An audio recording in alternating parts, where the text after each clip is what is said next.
উপজেলা বিএনপি আয়োজিত আজকের এই যোগদান অনুষ্ঠানের সভাপতি, উপস্থিত কেন্দ্রীয় নেতৃবৃন্দ,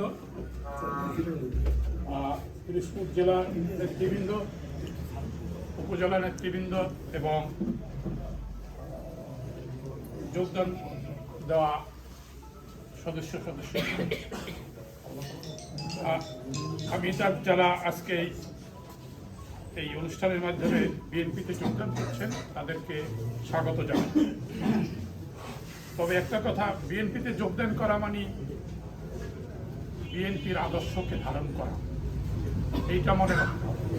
বিএনপিকে যোগদান করা বাংলাদেশি জাতীয়তাবাদীর আদর্শকে ধারণ করা। এই জন্যই বলি যে আমি আজকে ৪৫ বছর এই জাতীয়তাবাদী আদর্শ ধারণ করে আছি। ৭৯ সালে ছাত্রদল প্রতিষ্ঠা করে বরিশাল মেডিকেল কলেজে আমার যাত্রা শুরু। আজকে এই ২৬ সাল পর্যন্ত আমি এই আদর্শ ধারণ করে এসেছি, ৪৫ বছরেরও বেশি। আমার মতো এরকম বোধহয় বয়োবৃদ্ধ আর কেউ এখানে নেই। বয়োবৃদ্ধ যুবক হ্যাঁ, কেউই নেই। আর সেদিন একটা ছবি ঘাটতে ঘাটতে হঠাৎ পেলাম ৮০ সালে ছাত্র দলের নবীন বরণ অনুষ্ঠান। আমার এক পাশে বসা সিরাজুল হক মন্টু, মনে আছে কিনা আপনাদের? মোলাদি, উনি তখন প্রতিমন্ত্রী ছিলেন। আর এক পাশে বসা আর একজন কথা বলি, সেই মিল্কি আপা, আমাদের সংরক্ষিত আসনের এমপি ছিল। সেই একটা ছবি ৮০ সালে, সেই ছবিটা কয়েকদিন আগে বের করলাম। এই আমাদের মানে আদর্শ ধারণ করার একটা উদাহরণ দেওয়া। বললাম যে গত পরশুদিন যে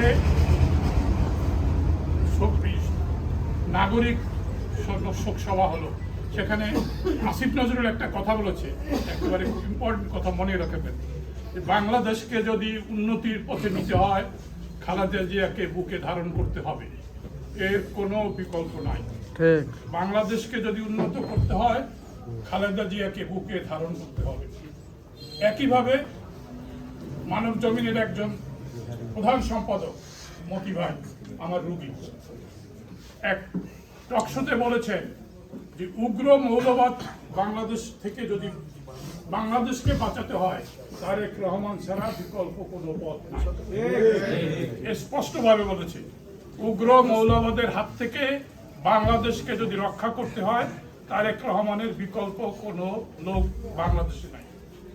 একথা আমাদেরও বিশ্বাস করতে হবে এবং এই বিশ্বাসকে আমাদের বুকে ধারণ করে আমরা সামনের দিকে আগাবো এবং ইনশাআল্লাহ ধানের শীষের জয় ছিনিয়ে আনবো।